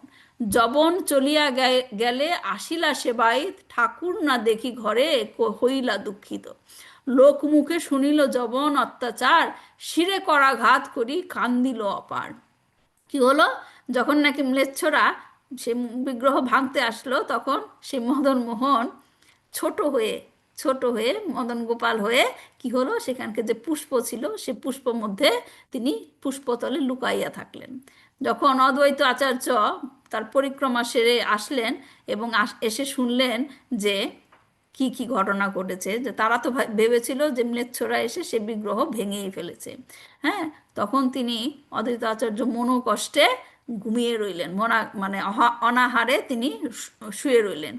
শেষ রাত্রে ভগবান কহে অদ্বৈতরে, ম্লেচ্ছ ভয়ে লুকাইয়া আছি পুষ্পতলে। গোপাল হইয়া পুষ্পতলে আছি পড়ি, আমায় নিয়ে রাখো তুমি মন্দির ভিতরি। ফলমূল দিয়া মোর ভোগ লাগাও, প্রসাদ পাইয়া তুমি সুখে নিদ্রা যাও। পূর্ববত আমারে দেখিবে সর্বজন, মদন গোপাল নাম করো প্রকটন। তো স্বপ্ন থেকে এসে উঠে অদ্বৈত আচার্যের খুব আনন্দ হলো। কি বলছে এখানে, যে আমি পুষ্পতলে শুয়ে আছি মদন গোপাল হয়ে, তুমি আমাকে সেখান থেকে বের করে এসে তুমি পুনঃপ্রতিষ্ঠা করো, হ্যাঁ, এবং আমাকে ভোগ লাগাও, ভোগ লাগানোর পর প্রসাদ গ্রহণ করে তুমি সুখে নিদ্রা যাও। তো অদ্বৈত আচার্য তো আনন্দে আত্মহারা হয়ে উঠলেন। হ্যাঁ, তিনি উঠে তাড়াতাড়ি সেই পুষ্পতল থেকে নিয়ে এসে তাকে ভোগ লাগালেন এবং সেই প্রসাদ পেলেন তিনি। এবং মদন মোহন তখন কি নামে পরিচিত হলো? মদন মোহন তখন কি নামে পরিচিত হলো? মদন গোপাল। মদন গোপাল, মদন মদন গোপাল। গোপাল। হ্যাঁ, মদন গোপাল নামে পরিচিত হলো। তো এখন সেবা চলছে, মদন গোপালের সেবা চলছে। তখন আরেক দিন মদন গোপাল আবার অদ্বৈতের স্বপ্নে আসলো, অদ্বৈত আচার্যের স্বপ্নে আসলো। এবং তিনি শুনে বললেন, স্বপ্নে বললেন, মথুরায় আছে এক চৌবে ব্রাহ্মণ, আমার একান্ত ভক্ত হয় সেই জন। চৌবে তাহার পত্নী করে ভর ভক্তি, বাৎসল্য ভাবেতে মোরে সদা করে প্রীতি। পুত্র ভাবে সদা মোরে করে এ চিন্তন, অবশ্য করিবে তার অভীষ্ট পূরণ। মানে চৌবে ব্রাহ্মণের কথা বলছে, যে নাকি আসবে, তার কাছে আমাকে তুমি দিয়ে দিও। হ্যাঁ, তো এই কথা শুনে তো অদ্বৈত আচার্যের কষ্টে বুকটা ভরে গেল, যে বললে, হরি তুমি আমায় ছেড়ে চলে যাবে? তো সেই কথা শুনে গোপাল বলছে, চিন্তা করো না, আমি চিরকাল তোমার প্রেমে বশীভূত, তুমি ছাড়া আমার লীলা সম্পূর্ণরূপে তৃপ্ত হতে পারে না। তুমি যেখানেই থাকো না কেন, আমি সর্বদা তোমার সাথেই থাকবো। আমার ভক্ত চৌবের কাছে তুমি আমার পূর্ণ এক দিব্যরূপ, এই দিব্যরূপ উৎসর্গ করে তার ইচ্ছা পূরণ করো। এখন শোনো, তোমাকে আমি আরেকটি ঘটনা বলছি। কি বলছে ভগবান? ভগবান বলে, অদ্বৈত শুনো এক কথা, আমার অভিন্ন এক মূর্তি আছে হেতা। শ্রী বিশাখা যে মূর্তি করিলা নির্মাণ, বিশাখার চিত্রপট যারে সবে গান। বলছে যে বিশাখা সখী, বিশাখা সখী আমার এমন একটি ছবি এঁকেছিল, চিত্রপট, হ্যাঁ, এবং যা আমার এই রূপ থেকে অভিন্ন, এই রূপের আলাদা নয়। শ্রী রাধিকা যখন সেই রূপ দেখেছিল, সেই ছবি দেখেছিল, তিনি তখন মোহিত হয়ে উঠেছিল। তো এই চিত্রকর্মটি তুমি সেবা কুঞ্জে, কোনো একটি সেবা কুঞ্জে গিয়ে পাবে, সেইখানে থেকে তুমি তাকে নিয়ে গিয়ে শান্তিপুরে প্রতিষ্ঠা করো এবং সেখানে এর পূজা অর্চনা করে সমস্ত বদ্ধ আত্মাদের মুক্তি দাও। হুম। তো পরদিন সকালে যখন চৌবে ব্রাহ্মণ আসলো, চৌবে ব্রাহ্মণ এসে তিনিও বললেন যে আমিও স্বপ্নে দেখেছি, যে আমাকে এসে স্বপ্নের মধ্যে আমাকে বাবা বলছে, আমার স্ত্রীকে মা বলছে, এবং বলছে যে আমি অদ্বৈতের কাছে আছি, আমাকে তুমি ওখান থেকে নিয়ে এসো, নিয়ে এসে এখানে আমাকে পালন করো। তো এই কথা শুনে অদ্বৈত আচার্য মানে বিস্ময়ান্বিত হয়ে গেল, এবং সে সাথে সাথে চৌবে ব্রাহ্মণকে সাষ্টাঙ্গে প্রণাম করে সেই মদন গোপালের মূর্তি মানে বিগ্রহ তাকে দান করলেন, এবং তিনি শান্তিপুরে এসে সেই যে বিশাখার চিত্রপট সেটাকে স্থাপন করলেন। এরপর তিনি শান্তিপুরে এসে যে গীতা ভাগবত এগুলা মানে সবাইকে ক্লাস দিয়ে শোনাচ্ছিলেন। হ্যাঁ, তো সেই সময় কোন এক সময় মাধবেন্দ্র পুরী আবার আসলো, যখন তিনি মলয় চন্দন আনতে যাচ্ছিলেন। যাওয়ার পথে তিনি, পুরী যাওয়ার পথে তিনি মানে এখানে যাত্রা বিরতি দিয়ে শান্তিপুরে এসেছিলেন। তখন মাধবেন্দ্র পুরীর এইরকম ভক্তি দেখে, ভক্তিমূলক পরমানন্দ দেখে তিনি অদ্বৈত আচার্য তার কাছে দীক্ষা নেওয়ার মনস্থির করলেন এবং তার কাছ থেকে দীক্ষা গ্রহণ করলেন। তারপর তার হরিদাস ঠাকুরের সাথে দেখা হয়েছিল। হরিদাস ঠাকুরের কথা বলা হয়েছে যে তিনি তাকে বৈষ্ণব দর্শন সম্বন্ধে শিক্ষা দিয়েছিলেন এবং ভক্তিশাস্ত্র তার আন্ডারে অধ্যয়ন করেছিল, অদ্বৈত আচার্যের আন্ডারে। তো যখন নাকি অদ্বৈত প্রভুর 50 বছর বয়স হলো, তখন মাধবেন্দ্র পুরী তাকে কি বিয়ে করার উপদেশ দিলেন, এবং তিনি বিয়ে করেছিলেন। তা যে প্রথম স্ত্রী হচ্ছে কি সীতা ঠাকুরানী, রায় সীতা ঠাকুরানী, এবং তার দ্বিতীয় স্ত্রী ছিল শ্রী। এবং বলা হয় যে সীতা ঠাকুরানী হচ্ছে যোগমায়ার, যোগমায়ার তিনি মানে প্রকাশ, যোগমায়ার অবতারী বলে হয়তো। এবং সেই শ্রী যে তার দ্বিতীয় স্ত্রী, সে হচ্ছে তার প্রকাশ। তো তারপর আমরা যেটা লাস্ট টপিকটা আলোচনা করব, আমি 10 মিনিটের মধ্যে শেষ করার চেষ্টা করব। প্রভুজির 10 মিনিট সময় কি দেওয়া যাবে আমাকে? হরে কৃষ্ণ। ঠিক আছে মাতাজি, কন্টিনিউ করুন। হ্যাঁ, আচ্ছা, ঠিক আছে। সরি, আমি জানি না একটু টাইম বেশি নিয়ে ফেলছি কিনা। যাই হোক, যে মহাপ্রভুর সাথে যে তার অদ্বৈত আচার্যের সাক্ষাৎ হয়েছিল সেটা আমি করেই ক্লাসটা শেষ করব। তো অদ্বৈত আচার্য আমি একটু আগেই বলেছিলাম, অদ্বৈত আচার্য হচ্ছে চৈতন্য মহাপ্রভুর আবির্ভাবের 52 বছর পূর্বে তিনি অবতীর্ণ হয়েছিলেন। হ্যাঁ, তো দর্শন তো তার চৈতন্য মহাপ্রভুর সাথে হয়েছিল, কারণ চৈতন্য মহাপ্রভুর বড় ভাই যে বিশ্বরূপ, বিশ্বরূপ অদ্বৈত আচার্যের সে আশ্রমে গিয়ে পড়ালেখা করতো এবং সে শাস্ত্র অধ্যয়ন করত। এবং মাঝে মাঝে সচিমাতা আহ, বিশ্বম্ভর মানে চৈতন্য মহাপ্রভুকে পাঠাতেন ভাইকে ডেকে নিয়ে আসতে দুপুরে আহার করার জন্য। তো তখন তিনি তাকে দেখতেন এবং নিমায়ের সুন্দর মুখ দেখে তিনি মুগ্ধ হয়ে যেতেন। হ্যাঁ, কিন্তু তিনি তখন তাকে তার এই যে তার পূজনীয় প্রভু বা পরম সত্য তা তিনি চিনতে পারেননি। তো এরকম সাক্ষাৎ তার প্রতিদিনই হতো, কিন্তু সেই রকমের প্রকাশটা হয়নি। তো অবশেষে সেই দিন আসলো যখন মহাপ্রভু নিজেই প্রকাশ করলো যে তিনি হচ্ছেন অদ্বৈত আচার্যের ডাকে এসেছেন। সেটা চৈতন্য ভাগবতে উল্লেখ আছে, মধ্যখণ্ডের 6ষ্ঠ অধ্যায়ে মহাপ্রকাশ লীলাতে। তো একদিন মহাপ্রভু পরমেশ্বরের ভাবে ছিলেন। হ্যাঁ, তার তখন এরকম ভাব হতো। হ্যাঁ, এবং তিনি রামাইকে, যিনি নাকি শ্রীবাস পণ্ডিতের ছোট ভাই, তাকে নির্দেশ দিলেন, অদ্বৈতের বাড়িতে যাও এবং তাকে গিয়ে বলো যে আমি প্রকাশিত হয়েছি। তাকে বলো যে যে তিনি যে যার জন্য এতদিন উপাসনা করেছিলেন, যার জন্য তিনি এতদিন কাঁদছিলেন, সেই যে প্রভুর জন্য তিনি এত উপবাস করেছিলেন, সেই প্রভু এখন প্রকাশিত হয়েছে। সে এখন সবার মাঝে ভক্তি বিতরণ করার জন্য আবির্ভূত হয়েছে। তার সাথে যোগ দেওয়ার জন্য তার এখন আসা উচিত। এছাড়াও তুমি নিত্যানন্দ প্রভুরও যে আগমন হয়েছে সেটাও তাকে জানাও। তো এই কথা শুনে রামাই তাড়াতাড়ি শান্তিপুরে গেল যে অদ্বৈত আচার্যকে নিয়ে আসার জন্য। এবং অদ্বৈত আচার্যের বাসায় পৌঁছানোর আগে অদ্বৈত আচার্য বুঝে গিয়েছিল যে রামাই কেন এসেছে। এবং সে যাওয়ার পরপরই তাকে বলছে যে ভগবানের আদেশ এসেছে। তিনি বলছেন তাকে দেখে যে তুমি মনে হয় আমাকে নিতে এসেছো। হুম, যদিও তিনি সবকিছুই জানেন, তবুও তিনি রামাইকে জিজ্ঞেস করলেন যে আমাকে বলো তোমার আগমনের কারণ কি। তো রামাই তখন সবকিছু বলল। তো এই কথা শুনে তখন তার স্ত্রী নিয়ে সীতা ঠাকুরানীকে নিয়ে অদ্বৈত আচার্য সেখানে রওনা দিলেন। কিন্তু রামাইকে বলল যে তুমি বলবে না যে আমি এসেছি। হ্যাঁ, আমি এখানে নন্দন আচার্যের বাড়িতে লুকিয়ে থাকবো, তুমি গিয়ে বলবে যে আমি আসিনি। কিন্তু সেই কথা তো অন্তর্যামী ভগবান জেনেই গিয়েছিল যে নারা, তাকে ডাকতো নারা চৈতন্য মহাপ্রভু অদ্বৈত আচার্যকে। হ্যাঁ, এবং তিনি বুঝে গিয়েছিলেন নারা আসছে, কিন্তু আমার আমার প্রকাশ দেখতে চাইছে, তাই তিনি আমার কাছে সরাসরি আসছেন না। তিনি তখন শ্রীবাস আচার্যের বাসায় গেলেন এবং সেখানে গিয়ে বললেন, নারা আসছে, নারা আসছে, নারা এখন আমার ঐশ্বর্য দেখতে চায়। হ্যাঁ, তখন সেখানকার সবাই বুঝে গেল যে এখন মহাপ্রভু সেই প্রকাশ দেখাবেন। এবং সবাই তখন সেই প্রস্তুতি নিল, যেমন নিত্যানন্দ প্রভু তার ছাতা ধরলো মাথায়, এবং গদাধর সুপারি কর্পূর, কেউ কেউ প্রার্থনা করছিলেন, প্রার্থনা মন্ত্র পড়ছিলেন। তো রামাই কিছু বলার আগেই ভগবান তাকে বললেন, নারা আমাকে পরীক্ষা করতে পাঠিয়েছে তোমাকে, না, নারা আসছে। তিনি ভালো করেই জানেন, তবুও তিনি আমার পরীক্ষা করতে চান। তো আমি জানি নারা নন্দন আচার্যের বাসায় লুকিয়ে আছে, কিন্তু তিনি পরীক্ষা করার জন্য তোমাকে পাঠিয়েছেন। শীঘ্রই যাও, তাকে নিয়ে এসো, এবং আমি তাকে নিজের মুখেই কথা বলছি সেটাও বলো। তো এই কথা শুনে অদ্বৈত আচার্য সেখানে তাড়াতাড়ি ভগবানের কাছে গেল এবং সেখানে তিনি তার স্ত্রী সহ ভগবানের যে দিব্য প্রকাশ, সেখানে তিনি তার ঐশ্বর্যের সাথে তাকে দর্শন করলেন। যাকে ঘিরে রয়েছে কি মহান ঋষিগণ, দেবতা, লক্ষ লক্ষ সর্প।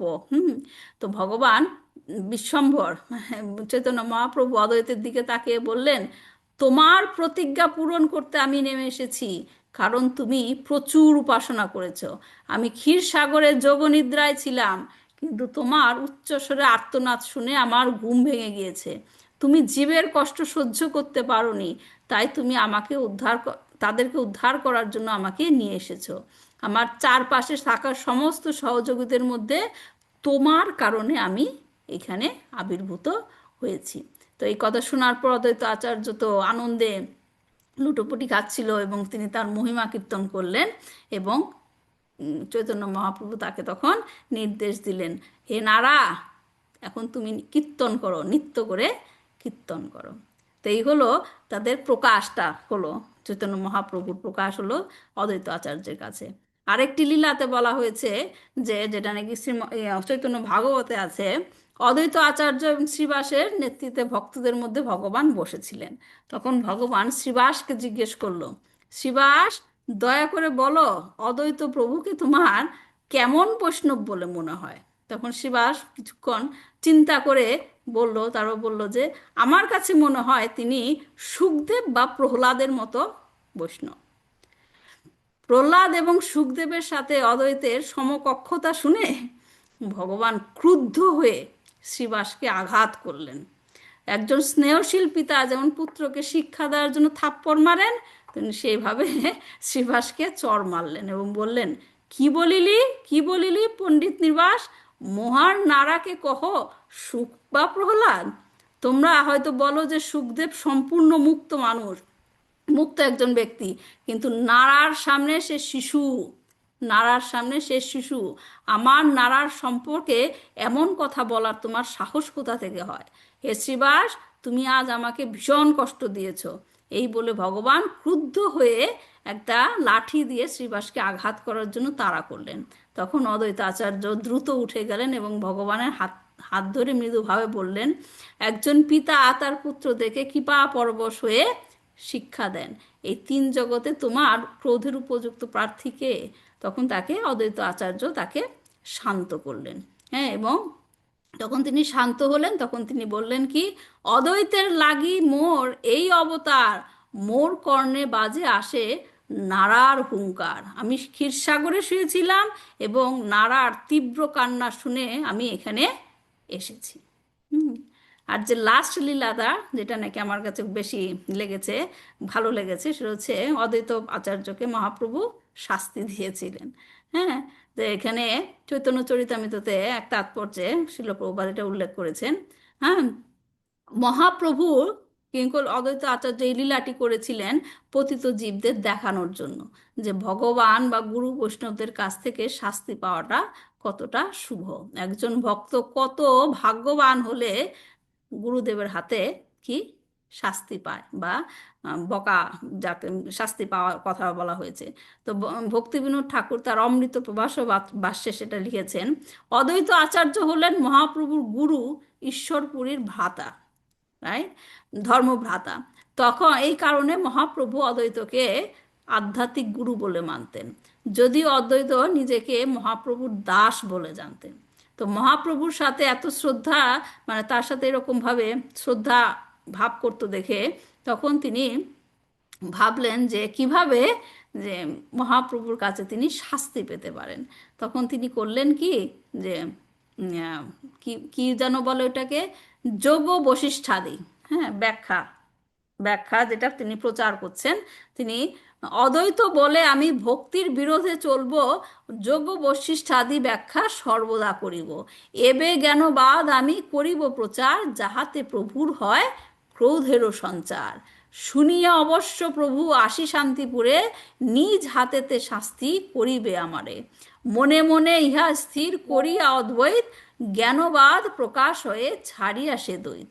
হ্যাঁ, তখন সেই কথা শুনে মহাপ্রভু শীঘ্রই শীঘ্রই সেই শান্তিপুরে অতি ক্রোধ করি ঝাট শান্তিপুরে যায়, মানে ঝট করে সে শান্তিপুরে গিয়ে তিনি তাকে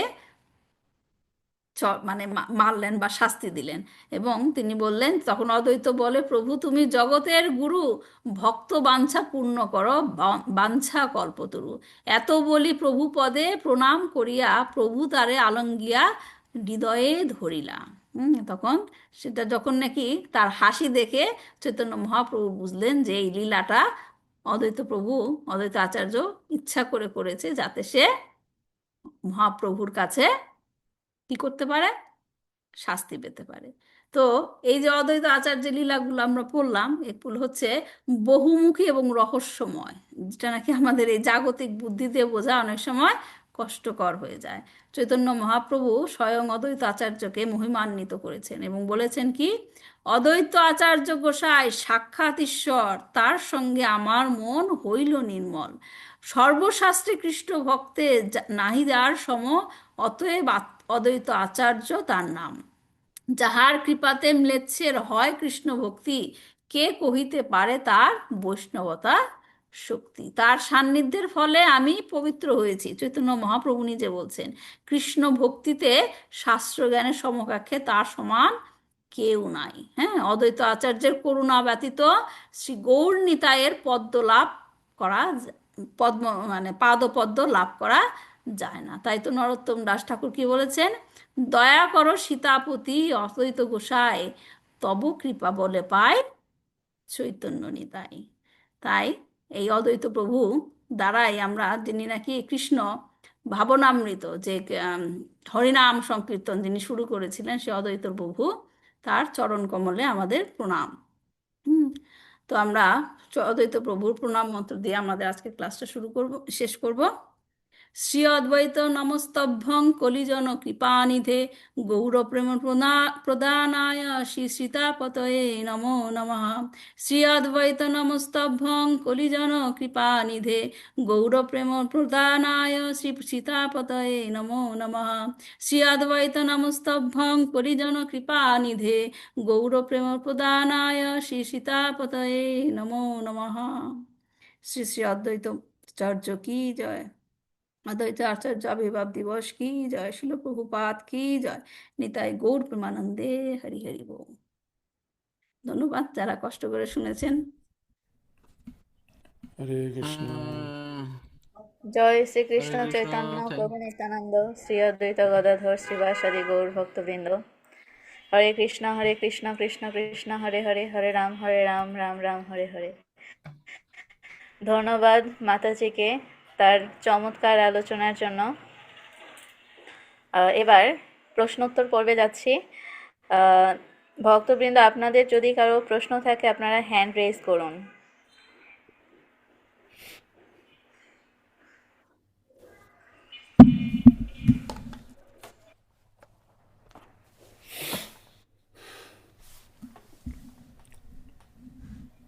হরে কৃষ্ণ। একজন মন্দাকিনী মঙ্গলা মাতাজি ডালাস থেকে। হরে কৃষ্ণ মাতাজি, আমার একটা কোয়েশ্চেন, এই যে বৈকুণ্ঠ লোক তো বিষ্ণু, ওটা রাইট, বিষ্ণুর এই ধাম, তো ওখানে শিব কি করে থাকেন সেটা আমার, ওটা আলাদা ধাম না ওনার শিবের, মায়ের ধাম? আমি এটা যেখান থেকে শিখেছি সেখানে হচ্ছে অনেকে আপনাদের কাছে আছে কিনা আমি জানি না, গোলক চার্ট আছে সবার কাছে, পিকচারটা যেখানে নাকি বিভিন্ন ধামের ছবিটা দেওয়া আছে, একদম গোলক বৃন্দাবন থেকে হুম, যেটা দেওয়া হয়েছে সেখানে, হুম, যে আম, গোলক বৃন্দাবন, হুম, হুম, তারপর যে বৈকুণ্ঠ ধাম আছে, তারপর তো শুরু হলো যেটা নাকি কারণোদকশায় বিষ্ণু বিরাজ নদী যেটা বলে। তো সেইখানে অর্ধেকটা একটা গোলাকার জিনিস আছে, সেখানে অর্ধেকটা যেটা নাকি বৈকুণ্ঠ দিকে মুখ করে আছে, সেখানে বলা হয়েছে সেটা হচ্ছে সদাশিব লোক।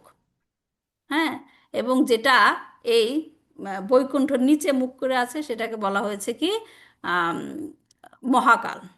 হ্যাঁ, তো সেটা হচ্ছে সদাশিব হচ্ছে যিনি হচ্ছেন বৈকুণ্ঠে থাকেন, বৈকুণ্ঠে তার অবস্থান যেটা। তো এইটুকুই আমি শিল প্রভুপাদের ক্লাস থেকে বুঝেছিলাম, যে সদাশিব যিনি হচ্ছেন বৈকুণ্ঠে অবস্থান করেন। হ্যাঁ, এবং তাহলে বিষ্ণু লোক বলে কেন? নারায়ণ না, বিষ্ণু মানে তো নারায়ণ, বিষ্ণু তো তো ওখানে তো বৈকুণ্ঠ লোকে অনেক বিষ্ণু আছে মাতাজি, অনেক হ্যাঁ, বিষ্ণু আছে। ওই হ্যাঁ, তো যারা সেইখানে শেষের দিকে বৈকুণ্ঠের নিচের দিকে সদাশিব অবস্থান করে। আচ্ছা, মানে ওর ভেতরে না, ওর নিচের হ্যাঁ, দিকে যে, নিচের দিকে সদাশিব অবস্থান করে। আচ্ছা আচ্ছা, ওকে, থ্যাংক ইউ। হরে কৃষ্ণ, ধন্যবাদ মাতাজি। এবার প্রশ্ন করবেন অচিন্ত সেন প্রভু। হরে কৃষ্ণ মাতাজি, আমারও সদাশিব নিয়ে কোশ্চেন, যে সদাশিব ভগবানের ফাংশনটা কি? ফাংশন যেটা নাকি আম, গুণ অবতার হিসাবে যদি আপনি চিন্তা করেন, আমি আমার নলেজ থেকে বলছি, গুণাবতার থেকে যদি আপনি চিন্তা করেন, তার হচ্ছে যে তমগুণের, যেটা তমগুণের, তিনি হচ্ছে ধ্বংসের কাজ করেন। কিন্তু এইখানে যে শিবের কথাটা বলা হচ্ছে, তিনি হচ্ছেন পরম ভক্ত, যে সে হচ্ছে সদাশিব, যে বৈকুণ্ঠে থাকে। তিনি হচ্ছে এই তিন গুণের অতীত, হুম তিন গুণের অতীতে থাকেন সদাশিব যিনি, এবং তারই অংশ প্রকাশ হয় শিব, এবং তারই অংশ প্রকাশ হয় রুদ্র, যখন নাকি এই ম্যাটেরিয়াল ওয়ার্ল্ড সৃষ্টির দরকার হয়। এই শিবের মানে মহাবিষ্ণু যখন তার গ্ল্যান্স দিয়ে, দৃষ্টি দিয়ে এই সৃষ্টি করেন, তখন তিনি সেই দৃষ্টিটার মধ্য দিয়ে মায়ার মধ্যে সেই দৃষ্টিপাত করেন, এবং সেই দৃষ্টির নাম দেওয়া হয়েছে কি, রুদ্র। হ্যাঁ, তো শিব যেটা বলা হচ্ছে সেটা হচ্ছে এই গুণের অধিকারী, যেটা নাকি বৈকুণ্ঠের নিচে, এই যেটা নাকি কি বলবো আমি, শিবলিঙ্গ যেগুলো পূজা করা হয়, সেগুলো হচ্ছে ধরেন পুরুষ প্রকৃতি আছে না, সেরকম এই রুদ্র হচ্ছে সেই পুরুষটা। হ্যাঁ, কিন্তু সদাশিব যার কথা এখানে বলা হচ্ছে, সদাশিব হচ্ছে, তিনি হচ্ছে বৈকুণ্ঠ থাকে, যে হচ্ছে তিন গুণের অতীতে। হ্যাঁ, সদাশিব মূল বিষ্ণু থেকে সৃষ্টি হয়েছে, কিন্তু রুদ্র মহাবিষ্ণু থেকে। সৃষ্টি হয়েছে ব্রহ্মা থেকে। হ্যাঁ, ব্রহ্মা, সেটা তো পরে বলছি, পরের ধাপ ওগুলা। এটা হচ্ছে, সেটাই আমার ক্লাসে বলা ছিল, যে এটা হচ্ছে শিব বা রুদ্র নয়। অনেকে বলে না যে অদ্বৈত আচার্য শিবের অবতার, শিবের অবতার নয়, এটা হচ্ছে সদাশিব, যিনি বৈকুণ্ঠ লোকে। এজন্য অদ্বৈতকে বলা হচ্ছে বিষ্ণু তত্ত্ব, বিষ্ণু হুম, তত্ত্ব। আর যেটা নাকি শিব এবং রুদ্র বলা হচ্ছে, এটা হচ্ছে শিব তত্ত্ব, রাইট? তো সদাশিব হচ্ছে সেই ক্যাটাগরিতে, বিষ্ণু তত্ত্বের মধ্যে পড়ে গেছে, যেখানে অদ্বৈত আচার্য সেখান থেকে এসেছে, মহাবিষ্ণুর মধ্যে দিয়ে। ঠিক আছে মাতাজি, হরে কৃষ্ণ, থ্যাংক ইউ। হরে কৃষ্ণ। হরে কৃষ্ণ, ধন্যবাদ মাতাজি। আর কারো কোনো থ্যাংক ইউ প্রশ্ন অচিন্ত থাকলে হ্যান্ড শ্যাম রেজ প্রভু। করতে তো পারেন। আমরা সবাই মাতাজিকে আমরা থ্যাঙ্কস দেই, সবাই আনমিউট করে মাতাজিকে থ্যাঙ্কস দেই। হরে কৃষ্ণ। হরে কৃষ্ণ ধন্যবাদ, প্রণাম। খুব সুন্দর ক্লাস। আমাদের ক্লাসের মতো এই ক্লাসটাও অনেক সুন্দর হয়েছে, মনটা জুড়িয়ে গেছে। বারবার আপনাকে চাই এই প্ল্যাটফর্মে, এই কৃপা করবেন আমাদেরকে। হরি বল, হরে কৃষ্ণ, প্রণাম মাতাজি, মাতাজি আশীর্বাদ চরণে করবেন। ধন্যবাদ, প্রণাম। অনেক সুন্দর বললেন, এবং অনেক কিছুই আজকের আলোচনার মধ্যে ছিল যা শুনতে পেলাম এই প্রথম। সবচেয়ে ভালো মাতাজি লেগেছে আবার মাতাজি আমাদের প্রণাম। লীলাগুলা, যেগুলো আগে আমরা শুনি আমাদের নাই। শিক্ষা দিবেন। হ্যাঁ, আমরা অত্যন্ত অদ্ভুত অদ্ভুত সবকিছু খুব ভালো লাগলো। প্রণাম নেবেন প্রভু। হরে কৃষ্ণ, মাতাজি এরকম হরে মাঝে কৃষ্ণ, মাঝে আমাদের মাতাজি কৃপা প্রণাম। করবেন। এসব মানে খুব সুন্দর হয়েছে ক্লাস, মন্ত্রমুগ্ধের মতো শুনছিলাম মাতাজি। বারবার শুনবো, শেয়ার করব, ফেসবুকে শেয়ার করে নিব, অনেকবার শুনবো, একবার শুনলে মন ভরে না। এত সুন্দর মাতাজি, অনেক ধন্যবাদ। আপনার সুস্থতা, দীর্ঘ জীবন কামনা করি মাতাজি। ধন্যবাদ মাতাজি, হরে কৃষ্ণ। হরে কৃষ্ণ।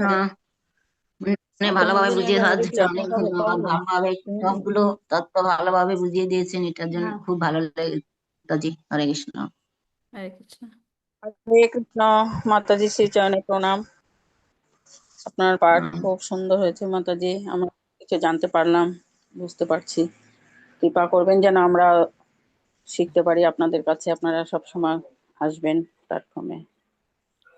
হরে কৃষ্ণ, থ্যাংক ইউ সবাইকে। যাদের বলা হয়ে গেছে মিউট করেন, যাদের বলা হয়নি আনমিউট করে বলতে পারেন তাড়াতাড়ি, ফাস্ট, লং টাইম না, ফাস্ট বলতে হবে।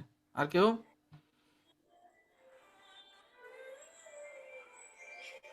হরে কৃষ্ণ, মাতাজি শ্রী চরণে অনন্ত কোটি প্রণাম। অত্যন্ত সুন্দর, অত্যন্ত জ্ঞানগর্ভ আলোচনা, যেটা আমি আগে এত বেশি বিস্তারিত শুনিনি। আপনাকে অনন্ত কোটি প্রণাম। আবারও আসবেন আমাদের এই প্ল্যাটফর্মে। হরে কৃষ্ণ, প্রণাম। কৃষ্ণ। Thank you. আমি মাতাজির কাছে ক্ষমা চেয়ে নিচ্ছি। মাতাজিদের ওখানে রাত্র হয়ে গেছে। আমাদের জব শেষ করে মাতাজি ক্লাস শুরু করতে আমাদের একটু বিলম্ব হয়। মাতাজি আমাদের ক্ষমা করবেন। হয়তো আপনি এর আগে ঘুমিয়ে পড়েন না না না, আমাদের এখন স্বাভাবিকভাবে। 8টা বাজে মাত্র। ও আচ্ছা আচ্ছা আচ্ছা। হুম। না, আমি ভাবছিলাম যে মাতাজি হয়তো কষ্ট হচ্ছে, না না, রাত্রি হয়ে গেছে কষ্ট কিনা, কিসের? মানে গিল্টি ফিল করছিলাম। না, ঠিক আছে। থ্যাংক ইউ মাতাজি অ্যাগেন এই কারণে যে আমাদের এখানে যেহেতু আমাদের এই প্ল্যাটফর্ম এবং অনেক কিছু শিক্ষা গ্রহণ করতে পারে এবং আমাদের ক্লাসে এই প্ল্যাটফর্মে যে সমস্ত মাতাজিরা আছেন আমি অনুরোধ করব যে আপনারা বারংবার শ্রবণ করবেন যাতে আপনারাও এইভাবে ক্লাস উপস্থাপন করতে পারেন, কারণ এটা আমাদের এই হৃৎকর্ণ রসায়নের ডেইলি ক্লাসটা এটা আমাদের একটা শিক্ষা কেন্দ্র। হ্যাঁ, সেইভাবে আমরা ট্রিট করি যে এখান থেকে আমরা কিছু শিখব এবং এইভাবে আমরা যেন একজন ভালো প্রচারক হিসেবে প্রভুপাদের বাণী গুরুদেবের আদেশ পালনের জন্য আমরা প্রচারে নিজেদেরকে ব্যাপৃত করতে পারি। তো মাতাজি অসংখ্য ধন্যবাদ। আমরা আর কারো কোনো কোয়েশ্চেন নাই, কিছু বলার নাই? কমলমুখ প্রভু, you want to say something?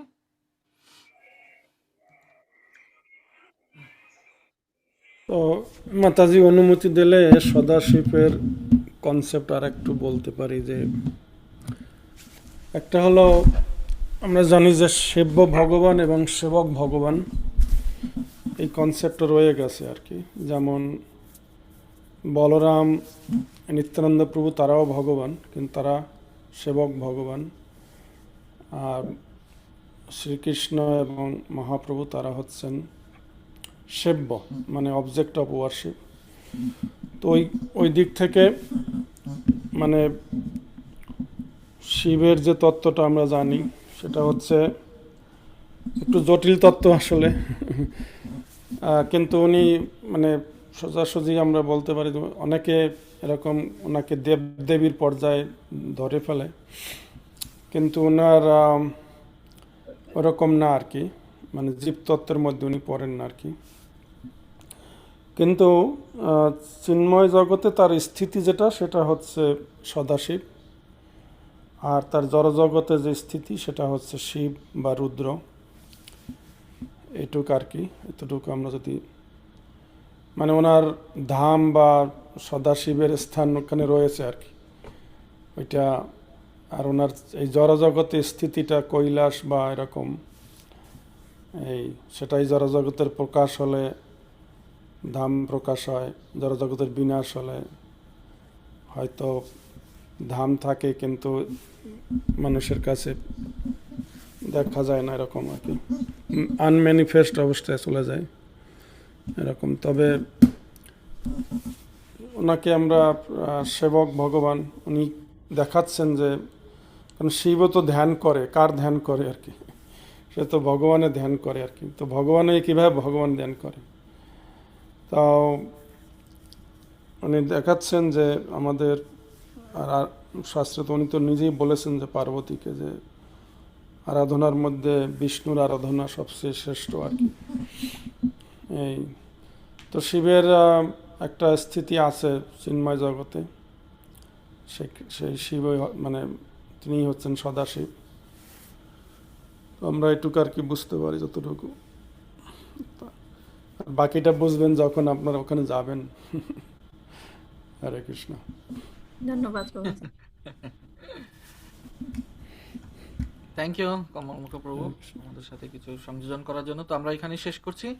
আমরা সকলেই ভালো থাকবো, সুস্থ থাকবো, কৃষ্ণ ভাবনাময় থাকবো এবং আজকে অদ্বৈত আচার্যের কৃপা নেওয়ার জন্য আমরা সর্বতভাবে চেষ্টা করব।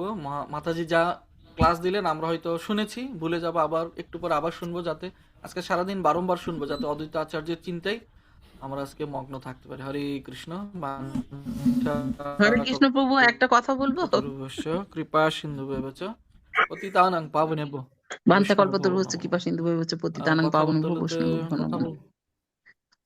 কথাটা আসলে মানে মন্ত্র বলতে ভুল হয়ে গেছে, প্রভু ক্ষমা করবেন। বলছি কি, এই যে প্রবচনগুলো ইউটিউবে পাওয়া যাবে না? না, হ্যাঁ পাওয়া যাবে। মাতাজি তো ইউটিউবে, মাতাজি প্রত্যেক ক্লাস ইউটিউবে দিয়ে দেয়, আমাদের লিংক দিয়ে আমরা শেয়ার করে দিব আপনাকে। আচ্ছা, আসলে ফেসবুক ওপেন হয় না, আমি ওই অ্যাকাউন্টটা নেই, ওই জন্য আমি ওইগুলো পড়তে পারি না। ইউটিউবে পাওয়া যাবে না? ঠিক আছে প্রভু, আর আমার ভুল হয়ে গেছে, আমায় ক্ষমা করবেন। মানে মাঝখানে হয়ে গেছে কথাটা, শুরু বাঞ্ছা কল্পতরুভ্যশ্চ কৃপা সিন্ধু ভৈবচ পতিতানাং পাবনেভ্যো বৈষ্ণবেভ্যো নমো নমঃ। হরে কৃষ্ণ প্রভু। অনেক অনেক ধন্যবাদ। হরি বল। এখন কিছু করুন। Thank you.